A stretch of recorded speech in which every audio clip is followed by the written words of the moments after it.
بسم الله الرحمن الرحيم. خير القرون مواقفا ومثالا تبعوا الرسول إذا سعى أو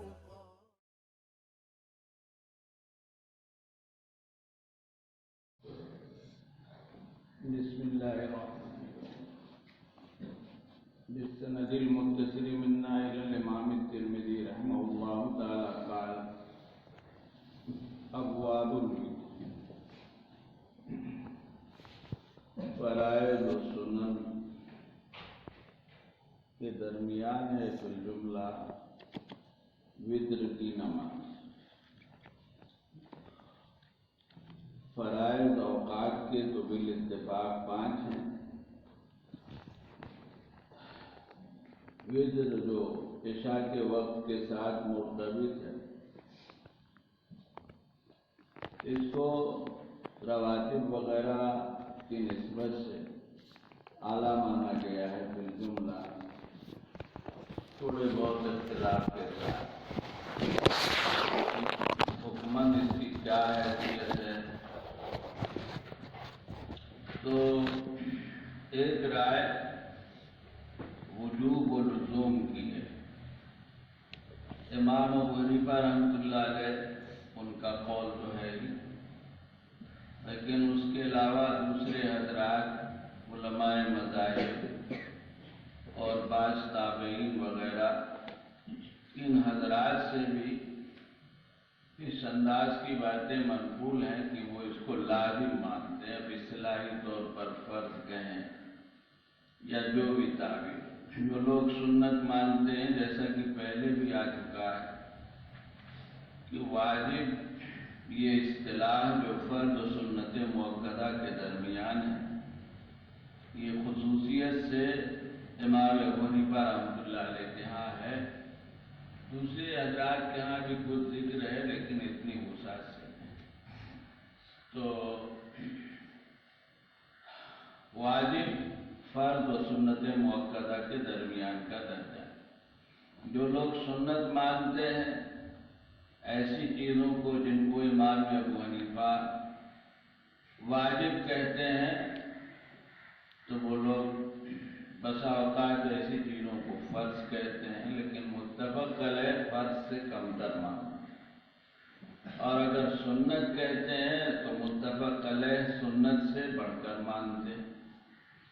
وتر کا معاملہ ایسا ہی، حضرات صاحبین سے بھی اس کا سنت ہونا لیکن تاکیدی طور پر نقل کیا۔ باقی تنہا امام ابو حنیفہ لزوم کے قائل نہیں، دوسرے حضرات بھی قائل ہیں، اور اس کی وجہ روایات ہیں، ان میں آنے والے الفاظ ہیں جن کو امام ابو حنیفہ نے اسی پر معمول کیا ہے، اور جو دوسری طرف سے اشکالات ہیں۔ مثلا آپ نے ایک روایت پڑھی کہ پوچھنے والے نے حضور صلی اللہ علیہ وسلم سے نماز، روزے وغیرہ کی بات پوچھا، تو آپ نے بتایا، اس پر اس نے کہا حل علیہ غیرہن، اور کچھ فرمایا نہیں، الا ان تطوع۔ اس قسم کی جو روایات ہیں ان کو اس پر معمول کیا گیا ہے، اور اس کے قرائن بھی ہیں۔ ایک زمانے تک وتر کی وہ حیثیت نہیں تھی جو بعد میں ہوئی، جیسا کہ بعض روایتوں سے سمجھ میں آتا ہے، یہاں بھی آ رہی ہوئی بات۔ دوسرا ایک بڑا اختلاف یہ ہے کہ آیا وتر کی نماز محدود ہے، جیسے 5 وقتہ فرائض ہیں اور رواتب ہیں، یا اس میں کچھ وسعت ہونے کو تو یہ بات ہے، اور آگے کہیں کتاب میں بھی آ رہا ہے کہ رات کی پوری نماز یعنی صلاۃ اللیل، قیام اللیل، اس کو وتر کہہ دیا گیا ہے، چونکہ وتر کو اس کے ساتھ ادا کیا جاتا ہے، اس کی ہدایت بھی ہے۔ تو مجموعہ وتر ہے جو حضور صلی اللہ علیہ وسلم نے فرمایا کہ فَلْيُوتِرْ بِوَاحِدَةٍ فَأَوْتَرَ وغیرہ کی واحدتین اس قسم کے الفاظ۔ ایک رائے دوسرے ائمہ کے یہاں کچھ اس طرح کی ہے کہ 1 رکعت سے لے کر 11-13 رکعت تک وتر ہے، اور اس طرح کی بھی اقوال ہیں اقلہ رکعۃ قبلہا شفعٌ، کم سے کم 1 رکعت جس سے پہلے ایک شفع ہو، مزید بھی پڑھیں تو کوئی حرج نہیں۔ لیکن عام طور سے تحدید کی گئی، اس میں بھی اقوال ہیں۔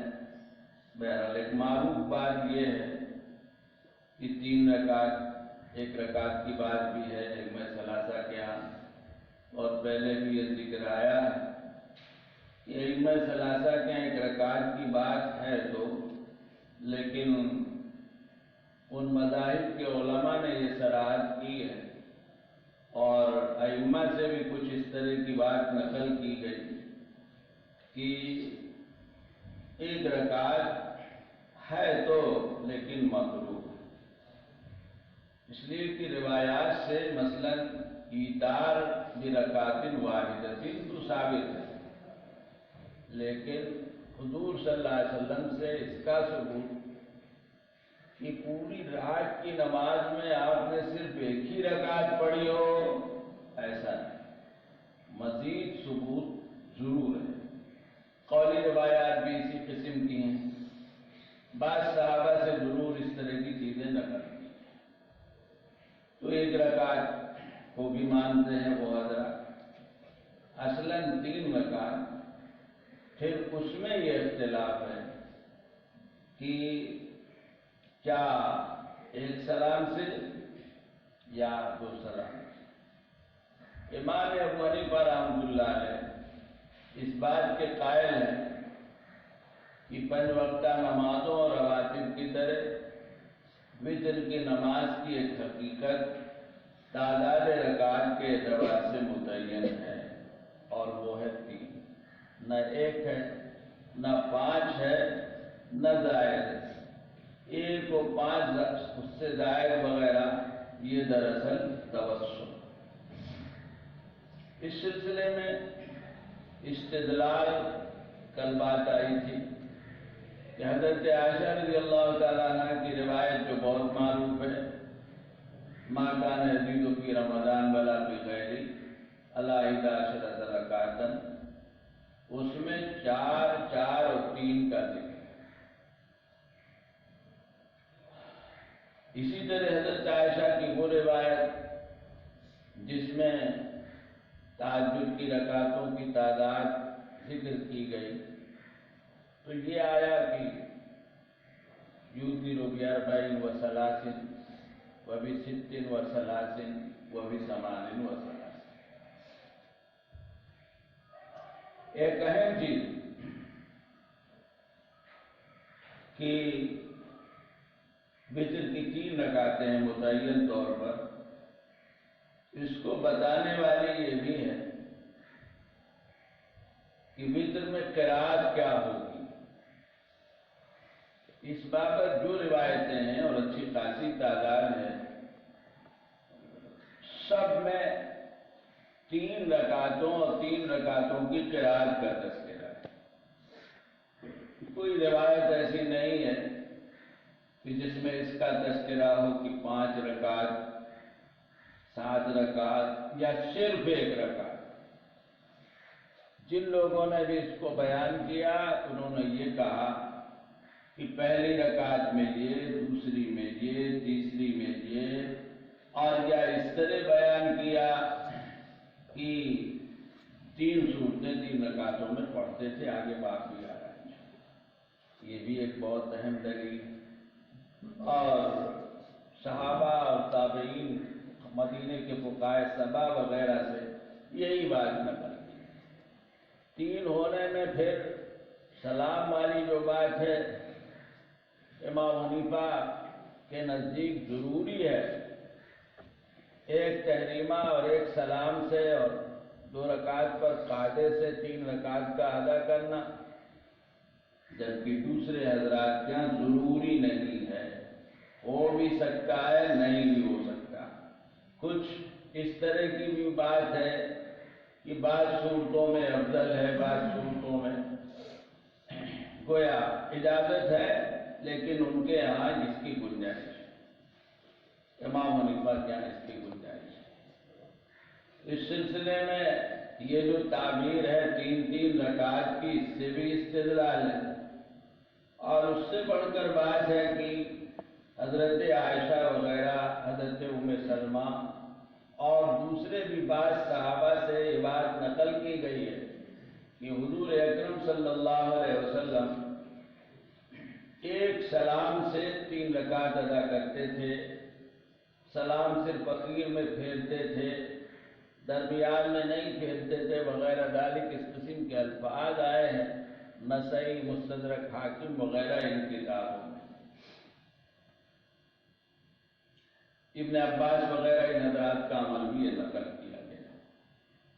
تو ایک تو بات یہ ہے کہ امام صاحب واجب سمجھتے ہیں، اسی لیے اس کی قضا اور فرض نمازوں کی قضا کے ساتھ اس کی ادائیگی کا سوال اور اس کا حکم ذکر کیا جاتا ہے۔ دوسرے 3 رکعت متعین ہے جو ایک سلام سے ادا کی جائے گی۔ جو روایات دوسری ہیں تو علامات کا جب تعارض ہوتا ہے تو ایک گفتگو تو ترجیح کی ہوتی ہے، چنانچہ اس اعتبار سے آپ کو بات مل جائے گی، اور بعض مرتبہ جواب میں تقدیم و تاخیر و نسخ کی بات بھی آتی ہے۔ ایک جواب یہ جو روایت ہے کہ ایک نئی نماز دی گئی، اضافہ کیا گیا، یہ ایک بڑا قرینہ ہے کہ وتر کی نماز میں کچھ رد و بدل کر دیا گیا، شروع سے نہیں تھی، بعد میں ہوئی، پھر اس میں رد و بدل ہوا، ناممکن نہیں ہے۔ حضرت ابو ایوب انصاری رضی اللہ تعالیٰ عنہ کی ایک روایت ہے کہ 5 3 1 پڑھ لیں، اور یہ جو آیا ہے فلیوتر بواحدۃ وغیرہ، تو اس کی نسبت سے خود ہمارے بعض اکابر حضرت گنگوئی رحمۃ اللہ علیہ مثلاً ان کا کہنا ہے کہ توجیہ کی ضرورت نہیں، یہ متقدم ہے، منسوخ ہے، پہلے ایسا ہی تھا اور بعد میں دوسرے حکم دے دیا گیا۔ جیسے قرأت خلف الامام کے نسبت سے مختلف قسم کی روایات کو دیکھتے ہوئے حضرت گنگوئی رحمۃ اللہ علیہ نے خاص طور سے یہ بات کہی، اور شریعت کے نظام میں کوئی عجیب بات نہیں ہے، احکام کا بتدریج آنا، رد و بدل ہونا، روزے کے بعد میں پہلے وسعتیں تھیں اور پھر سختی ہو گئی، ایسے ہی نماز کے بعد میں بھی اس انداز کی چیزیں ہیں۔ تو یہ ماننا کہ پہلے کوئی اور نوعیت تھی اور دھیرے دھیرے دھیرے پھر یہ نوعیت، جبکہ صریح اور صحیح روایات بالجملہ موجود ہیں اس کو بتانے کے، جس سے حنفیہ کے ہاں تو متعین ایک رکعت جن لوگوں کے ہاں ہے وہ بھی پسند نہیں کرتے، ان کا کہنا ہے کہ حضور صلی اللہ علیہ وسلم سے ثبوت نہیں ملتا، اور حنفیہ جو ایک رکعت کے جواز ہی کے قائل نہیں ہے، وہ اپنے اس میں یا بعد میں ہو، نہا نبی صلی اللہ علیہ وسلم البطیرہ وغیرہ کی جو روایت ہے اس سے اور اس طرح کی بعض اور روایات سے بھی استدلال کرتے ہیں۔ ایک اہم مسئلہ ہے جو پہلے بھی یقیناً پیش آتا رہا ہو اور آج بھی ہے کہ اگر ہم یعنی حنفی کسی ایسے ماحول میں ہو کہ جہاں 3 رکعت وتر تو پڑھتے ہوں لوگ لیکن 2 سلام سے پڑھتے ہوں، تو ایسی صورت میں کیا کرنا چاہیے؟ ہمارے یہاں خود ایک علاقہ ہے جہاں شوابے کی بہت بڑی تعداد ہے، بمبئی سے آگے سمندر کی پٹی جو چلی جا رہی ہے، مہاراشٹر کا حصہ رتنا گیری کا، پھر کرناٹک کا، اور پھر کیرالہ کا۔ کچھ آبادیاں اور بھی کہیں مل سکتی ہیں، بسا اوقات بمبئی میں مسجدیں شوافی کی ملتی ہیں، تو یہاں کیا کریں؟ مذہب غیر مخالف گویا اس کی ابتدا میں ظاہر ہے کوئی نیا مسئلہ تو ہے نہیں۔ ایک رائے تو کچھ اس طرح کی ہے کہ ایک مذہب والے کو دوسرے مذہب والے کے پیچھے نماز پڑھنی ہی نہیں چاہیے، کیونکہ بہت سے اختلافات ہیں جن کا نماز کی صحت اور فساد سے تعلق ہے۔ کیا پتہ امام رعایت کرتا ہے کہ نہیں کرتا ہے، لہذا کسی حنفی کو کسی شافعی کی اقتداء نہیں کرتی۔ یہ رائے تو بھائی کسی طرح بھی درست نہیں، چاہے جتنی کتابوں میں لکھا ہو، جس نے بھی لکھا ہو۔ ایک اور رائے وہ یہ ہے کہ ابتدا کریں اس صورت میں جب یہ اطمینان ہو کہ امام صاحب سب جانتے ہیں، رعایت کرتے ہیں، یعنی وہ ایسا کام نہیں کرتے کہ جو ہمارے مذہب کے خلاف ہو، اور اگر یہ علم نہ ہو تو ابتدا نہ کی جائے، یہ بھی ٹھیک ہے۔ مسئلہ یہ ہے کہ یہ اختلاف نماز وغیرہ کے مسائل کا، مثلاً وضو کا، یہ کوئی نیا تو ہے نہیں، یہ تو چلا آ رہا ہے عہد صحابہ سے۔ ائمہ تو بعد میں آئے، ائمہ نے وہاں سے لیا، ان حضرات نے، اور اختلاف تھا اور معلوم تھا، لیکن ان حضرات نے بے تکلف ایک دوسرے کے پیچھے نماز پڑھی، بڑے بڑے اختلافات کے باوجود نہ اعراض کیا اور نہ اس طرح کی کوئی قید لگائی کہ پتہ لگا لو امام صاحب مسلمان ہیں کہ نہیں ہیں، کون سے مسلک کے ہیں، متقی پرہیزگار ہیں کہ نہیں ہیں۔ اس طرح کا بھی جھوٹ ہو سکتا ہے، گاڑے صوفی ایسے بھی ہو سکتے ہیں، اللہ ان کا گاڑا ہوتا ہے، گاڑے جماعتی، گاڑے ریاضی، گاڑے مقلد، گاڑے صوفی، یہ سب مصیبت بن گئے۔ گاڑے کا مطلب ہے غلو والے، تو غلو جب ہوتا ہے کسی میں تو وہ اپنے کو بھی نقصان پہنچاتا ہے، دوسروں کو بھی نقصان پہنچاتا ہے۔ یہ طریقہ نہیں رہا علماء امت کا۔ یہاں تو یہ بات تھی، آج بھی اللہ کا بہت بڑا فضل ہے، ہماری بے انتہا خرابیاں اور کمیاں، لیکن نماز جیسی محترم بالشان جو عبادت ہے، اور واقعہ یہ بھی ہے کہ ہمارے اندر وہ سب نہیں ہے جو نماز جیسی عبادت کی ادائیگی کے لیے ہونا چاہیے، لیکن آج بھی جب ایک مسلمان نماز کے لیے جب کسی مسجد میں جاتا ہے تو اسے کوئی بحث نہیں ہوتی ہے کہ امام صاحب کس برادری کے ہیں، مسلک بھی بسا اوقات نہیں پوچھتا، وہ تو اللہ کے لیے مسجد میں آیا ہے، اللہ کی مسجد ہے، اللہ کی نماز ہے، اندر آ کے نیت باندھ کر نماز میں شامل ہو سکتا ہے۔ عام بات یہی ہے، اس سے الگ مل سکتا ہے، کام تم سے اللہ کا کرم، یہی طریقہ رہا ہے۔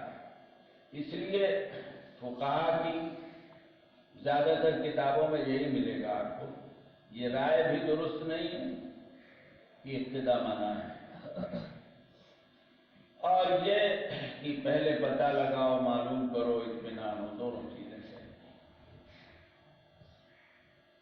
اس لیے یہ ابتدا تو درست ہے، لیکن اشکال اس پر ہے اور ہوگا کہ اگر شافعی امام نے سلام بیچ میں پھیرا تب بھی ہم ابتدا کریں گے، یا اسی صورت میں ابتدا کریں گے جبکہ سلام نہ پھیرے؟ چونکہ سلام پھیرنے سے نماز ختم ہو جاتی، 2 رکعت الگ 1 رکعت الگ، تو اس لیے جو حضرات ابتدا کی اجازت دیتے ہیں وہ عموماً یہ قید لگاتے ہیں، اور یہ قید ایک درجے معقول ہے بمقابلے پہلی دونوں باتوں کہ اگر ایک سلام سے پڑھیں تب تو ٹھیک ہے، اور اگر ایک سلام سے نہ پڑھیں تو پھر نہیں ٹھیک ہے۔ لیکن ایک دوسری رائے بھی ہے، بعض فقہاء حنفیہ اکابر میں ہمارے حضرت مولانا عبداللہ صاحب لکھنوی اور شاہ صاحب وغیرہ اس کے قائل ہیں کہ اگر 2 سلام سے بھی پڑھے امام شافعی تو بھی ابتدا کر لینے میں کوئی حرج نہیں ہے۔ اب رہی یہ بات کہ بھائی سلام پھیر دیں گے تو نماز ختم ہو جائے گی، کیسے یہ 3 رکعت مانی جائے گی؟ تو اس کا جواب یہ ہے کہ یہ 3 رکعت 2 سلام سے پڑھنا یہ ایک طریقہ ہے، ایک طریقہ وہ ہے اس کے ہم قائل ہیں متعین طور پر، ایک طریقہ یہ بھی، یہ بیچ کا جو سلام ہے 2 رکعت پر، یہ نماز کو ختم کرنے کے لیے نہیں، اگرچہ سلام عام طور سے تحلیل کے لیے ہوتا ہے، لیکن جب نماز مکمل ہو جائے تب، اور آدمی نماز کو مکمل سمجھ کر سلام پھیرے تب، اور اگر اس سے پہلے سلام پھیر دیا جائے تو پھر یہ تحلیل کے لیے نہیں۔ مثال کے طور پر سجدہ سو کے لیے سلام پھیرا جاتا ہے جبکہ ابھی نماز کا ایک حصہ باقی ہے، تو یہ جو سلام پھیرا جاتا ہے سجدہ سو کے لیے، تو یہ سلام تحلیل تھوڑی ہوتا ہے، نہیں، یہ دراصل سلام تعلیم یا تذکیر ہوتا ہے۔ کیا مطلب؟ ایک نئی صورتحال کو بتانے کے لیے، سلام تو کر نہیں سکتے، یہ ایسی ہے جیسے آپ کہیں کہ بھائی نماز کا تو اس طرح طریقہ نہیں ہے وغیرہ ذالک۔ صلاۃ الخوف میں کیا ہوتا ہے؟ کتنی چلت پھرت و نقل و حرکت ہوتی ہے، لیکن نماز باقی رہتی ہے، نماز ادا کی جاتی ہے۔ صلاۃ الخوف کی روایتوں میں کئی چیزیں آئی ہیں، حتیٰ کہ بعض روایات میں یہ بھی آیا ہے امام 1 رکعت ایک جماعت کو پڑھائے گا، پھر دوسری جماعت آئے گی۔ اسی میں یہ ہے کہ پہلی جماعت کو 1 رکعت پڑھا کر امام سلام پھیرے گا، یہ سلام نماز کو ختم کرنے کے لیے نہیں ہے، امام کے پیچھے جو لوگ موجود ہیں ان کو یہ بتانے کے لیے ہے کہ اب تم جاؤ، ہے جی بھائی؟ تو یہ سلام تحلیل کا نہیں ہے، بلکہ یہ درمیان نماز ہے، یہ طریقہ ہے۔ 3 رکعت پڑھنے کا وہ نظر آتے ہیں، لہذا اگر امام نے 2 رکعت میں سلام پھیرا اور پھر کھڑا ہو گیا اور پھر اس نے تیسری رکعت پڑھی تو اس طرح اس کے پیچھے 3 رکعت پڑھ لینے میں کوئی حرج نہیں ہے، ہماری وتر ادا ہو جائے۔ ہاں بیچ میں بات نہ کریں، منافی صلاۃ کوئی اور حرکت نہ ہو، وہ ہوگی تو سوچنا پڑے، اور اگر وہ نہیں ہے صرف اتنی بات ہے کہ 2 رکعت پہ اس نے سلام پھیرا پھر اگلی رکعت پڑھی تو کوئی حرج نہیں۔ 3 اماموں کے ہاں یہ طریقہ ہے، ابتدا کی جا سکتی ہے، جہاں ماحول یہی ہے یہی ہوتا ہے۔ رمضان میں لوگ عمرہ کرنے جا رہے ہیں، بڑا سوال پیدا ہوتا ہے، حرمین میں نماز پڑھ رہے ہیں، اب وہاں تو نماز اسی طرح ہوتی ہے، حالانکہ اب ادھر کچھ اس طرح کی چیز ہو گئی ہے کہ کئی طرح پڑھنے لگے ہیں، نئے ائمہ، نوجوان ائمہ، لیکن عام طور سے بات یہی رہی کہ 3 رکعت 2 سلام سے وہ پڑھتے ہیں۔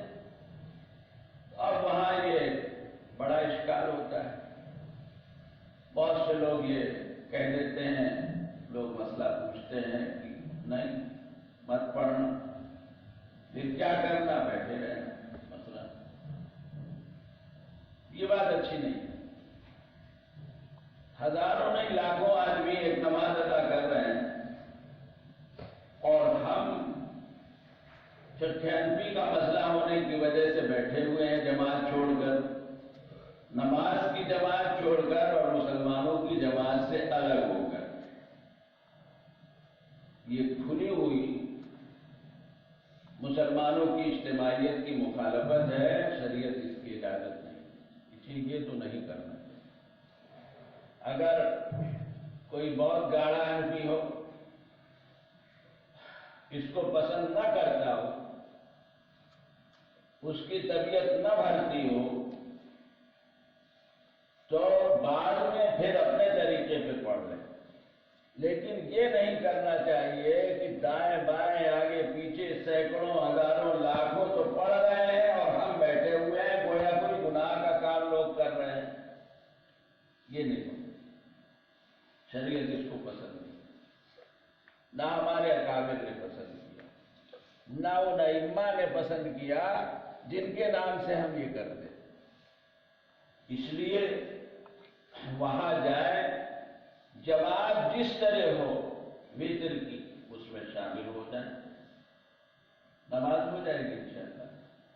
چونکہ روایات میں ہے، ائمہ کا مذہب ہے، لیکن اگر ہمارا دل نہیں مطمئن ہوتا، امام حنیفہ رحمۃ اللہ علیہ سے جو ہمارا تعلق ہے ان کی آرا سے، تو اس میں کوئی حرج نہیں ہے کہ ہم بعد میں اپنے طور پر وتر پڑھیں۔ جیسے کسی مسجد میں گئے، اب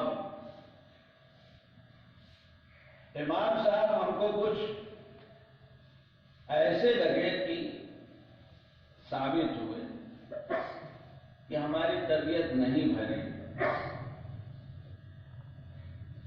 تو ایسی صورت میں ہم نے نماز دوبارہ پڑھی۔ امام صاحب نے قرآن بہت غلط پڑھا اور اللہ کے فضل سے ہم صحیح پڑھتے ہیں مثلا، یا عقائد کے جو مسائل ہیں کچھ وہ سمجھ میں آئے، بریلیت دیوبندیت مثلا، تو طبیعت کو ذرا کچھ ادھر ادھر ہوا تو ہم نے باہر پڑھا۔ امام بدعتی ہے تو مسجد سے نہیں ماننا چاہیے، یہ بات یاد ہے۔ حتی الامکان مسجد مت چھوڑیے،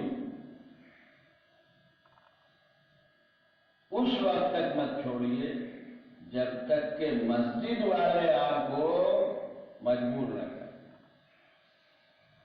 آپ کا عقیدہ پتہ ہے، مسجد والے اس کے لیے تیار نہیں ہیں کہ آپ ان کی مسجد میں آئیں، وہ سمجھتے ہیں کہ آپ آئیں گے تو دو چار کو خراب کر دیں گے، تو کہتے ہیں آپ یہاں ہوتے ہیں، کہیں نہیں، ایسا ہو جاتا ہے۔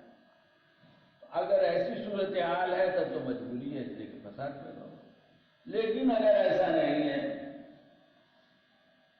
آپ جائیے، وہ پڑھنے دیں گے۔ حالانکہ ہم کو پتا ہے اس کی وجہ سے طبیعت انکار کرتی ہے، تو اس کی وجہ سے مسجد نہیں چھوڑی، جماعت نہیں چھوڑی، سرے والے ہی بدعت ہو۔ کتاب آپ کے پاس ہے، اس میں یہ مضمون بھی موجود ہے، روایت بھی موجود ہے۔ صحت اقتداء اور امامت کے لیے امام کا مسلمان ہونا ضروری ہے، بس یہ اطمینان ہونا چاہیے۔ پھر آگے کیسا ہے تو آپ کو تو پتا درپردہ کیا کرتا ہے، عاشق ہے، فاجر ہے، شرابی ہے، کبابی ہے، کچھ بھی ہو سکتا ہے، پتہ بھی ہو تب بھی روایت کے الفاظ کچھ اس قسم کے ہیں، صلو خلف کل بر و فاجر، یہ بھی روایت ہے، صلو علی کل بر و فاجر، مرنے والا مسلمان ہے تو نماز جنازہ ہے، خودکشی کی ہے، قاتل تھا، کہ کیا تھا، نماز تو اسلام کی وجہ سے ہر مسلم کی نماز جنازہ ہے، اور ہر مسلمان کے پیچھے نماز ہے، صلو خلف کل بر و فاجر، طبیعت نہیں بھری تو کوئی حرج نہیں، دوبارہ پڑھ لو، لیکن مسجد مت چھوڑو، مسجد چھوڑو گے تو پھر کام کے مواقع نہیں رہ جائیں گے، اس پہلو سے بھی دیکھو، دعوت کام مسجد چھوڑ دی تو کھلی مخالفت ہو گئی،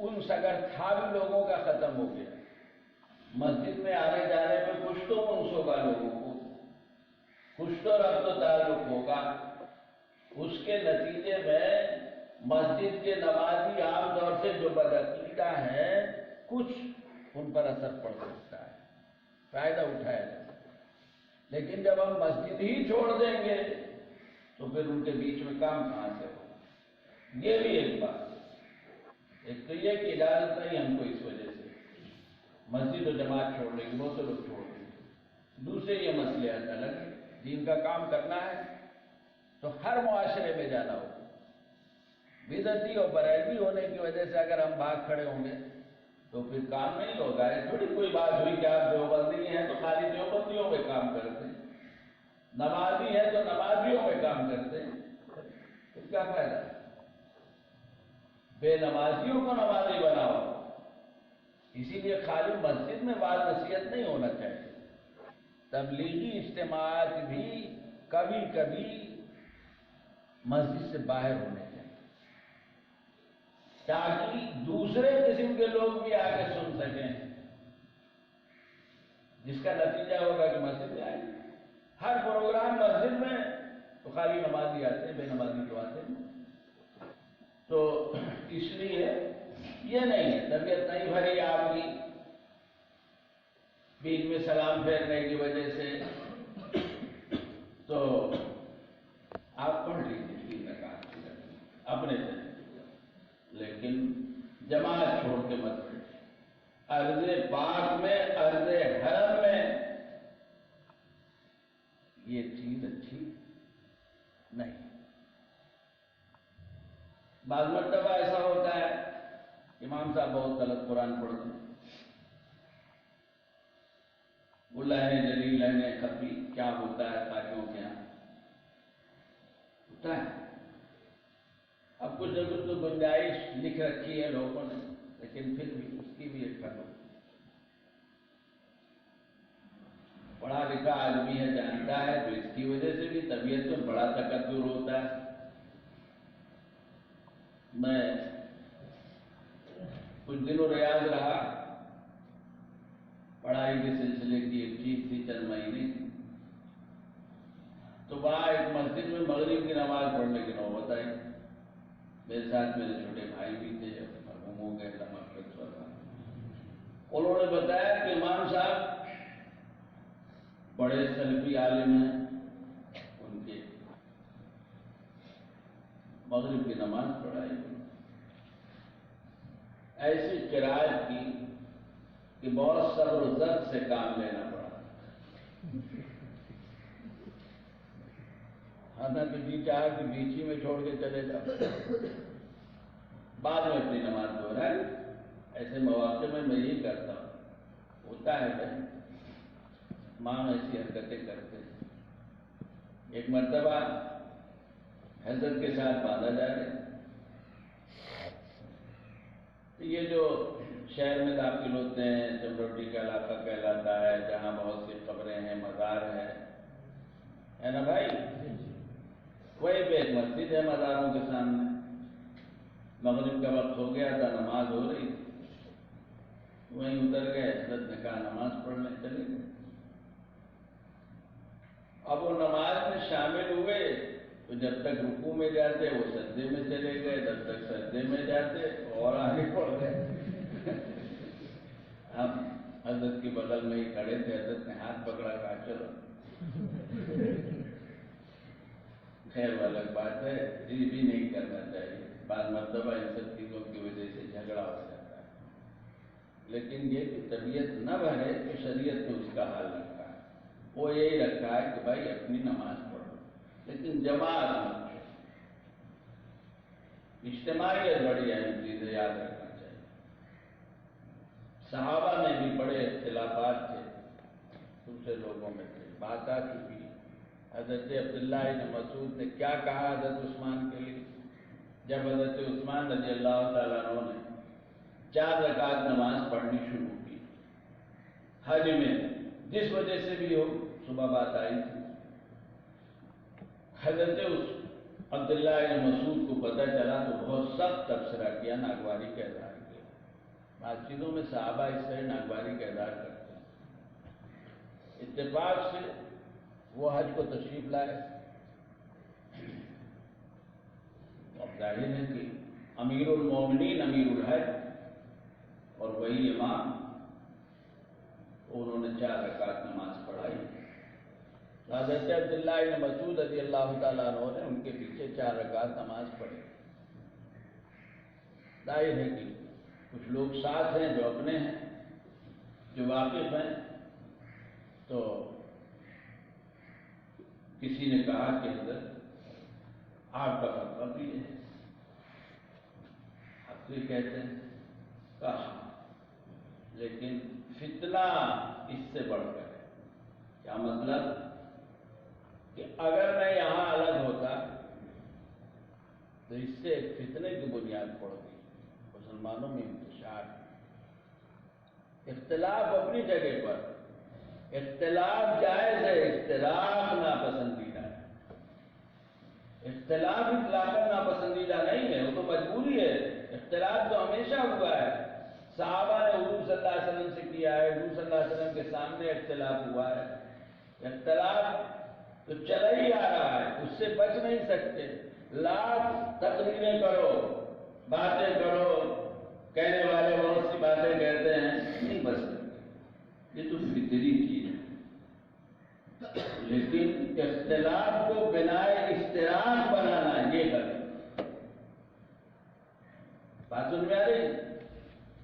اختلاف کو بنائے اشتراک نہیں بننا چاہیے۔ اشتراک مضمون ہے، گروہ بندی، انفی شافی، مثلا گروہ بندی ہے، ایک دوسرے سے دوری، یہ غلط۔ اختلاف تو کوئی نہیں، جو مسائل ایسے ہیں کہ دو ٹوک نہیں، دلائل ایسے ہیں کہ وہاں گنجائش، تو وہاں ایک سے زائد رائے ہوگی، لیکن ہر رائے فی الجملہ حق ہے، رائے والے کو عمل کرنے کی اجازت ہے، لیکن وہ اس کی وجہ سے جھگڑا نہیں کر سکتا، تفسیر، تضلیل وغیرہ یہ نہیں کر سکتے، اس کی اجازت نہیں۔ تو اختلاف تو مجبوری ہے، ہمیشہ رہا ہے۔ حضرت عبداللہ بن مسعود نے اس کی طرف متوجہ کیا کہ وہ اختلاف اپنی جگہ پہ تھوڑی ختم ہو گیا، کوئی مداہنت کی بات نہیں ہے۔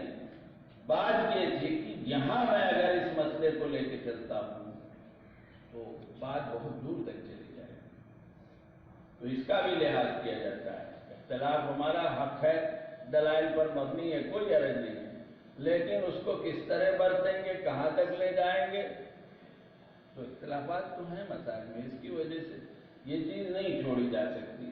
اب وہ بڑی بحثیں ہیں، مصر پر مستقل رسالے ہیں، کتابیں ہیں، معارف السنن وغیرہ میں بڑی بحث ہے، اعلاء السنن میں مستقل ایک حصہ ہے، اور روایات میں بڑا اختلاف ہے، اور توجیہ تطبیق خود یہاں بھی آ رہی ہے روایتیں۔ ایک روایت ہے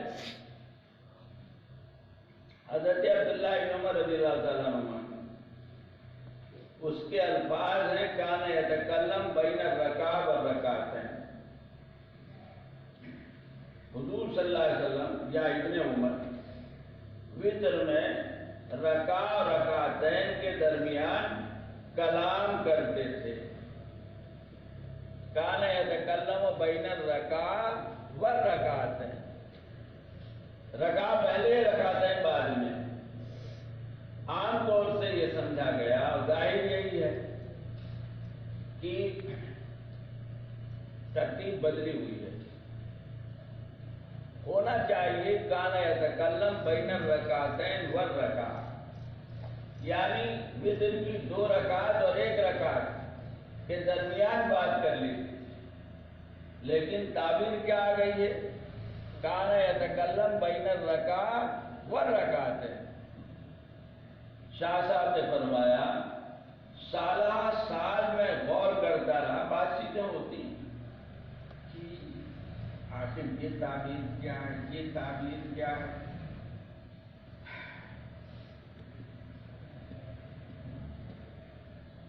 ایک لمبی مدت کے بعد ذہن میں ایک توجہ آئی. خیال پڑتا ہے شاید بات یہ ہے کہ 14 سال کی،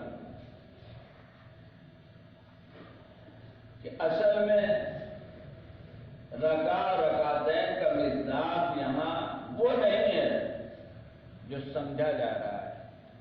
یعنی وتر کی 3 رکعت اور اس میں دوسری اور تیسری کے بیچ میں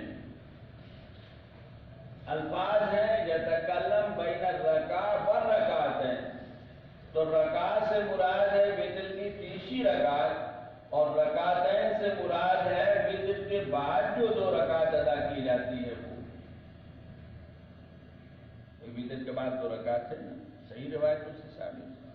آگے آئے گا اگرچہ بعض لوگوں کو انکار ہے، وہ بھی بڑی بحث ہے، لیکن امام ترمذی رحمۃ اللہ علیہ نے بھی ثابت کیا ہے کہ حضور صلی اللہ علیہ وسلم وتر کے بعد 2 رکعت پڑھتے تھے. حضرت عائشہ سے بھی بعض روایتوں میں منقول ہے. تو انہوں نے کہا کہ یہ مطلب سمجھ میں آیا کہ وتر کی تیسری رکعت پہ سلام پھیرتے اور اس کے بعد 2 رکعت جو حضور صلی اللہ علیہ وسلم سے ثابت ہے ادا کرتے. اس سے پہلے دونوں کے بیچ میں کان یتکلم بین الرکعہ والرکعتین. تو یہ رکعتین وتر کے بعد کی 2 رکعت ہے، نہ کہ تیسری رکعت سے پہلے کی 2 رکعت. اور بھی بہت سی روایتیں ہیں. بعض روایات ہیں آپ کی حضور صلی اللہ علیہ وسلم 5ویں پر بیٹھتے تھے اور یا 8ویں پر بیٹھتے، 9ویں پر سلام پھیرتے. اس طرح کی روایات ہیں، امام ترمذی نے نقل کیا ہے اور بعض مجتہدین وغیرہ کے مذاہب بھی ذکر کیے. تو اختلاف تو بہت ہے. اسی لیے ایک رائے ہے ظاہریہ وغیرہ کے ہاں کہ جیسے صلاۃ الخوف میں ہے مثلاً کہ جتنی شکلیں صحیح روایتوں سے ثابت ہیں کسی بھی شکل کے مطابق صلاۃ الخوف ادا کی جا سکتی ہے. ایسی یہاں ہے کہ معتبر روایات میں کئی چیزیں آئی ہیں تو کسی کے مطابق بھی وتر پڑھ لیں گے تو ادا ہو جائے. یہ مسئلہ الگ ہے کہ زیادہ کیا ہے، بہتر کیا ہے. تو آپ نے پڑھا ہے کہ صلاۃ الخوف میں 2 شکلیں ہیں جن کو امام حنیفہ رحمۃ اللہ علیہ یا بقیہ حضرات نے پسند کیا ہے. جواز دوسری شکلوں کا بھی ہے، ایسے یہاں بھی مان لیں.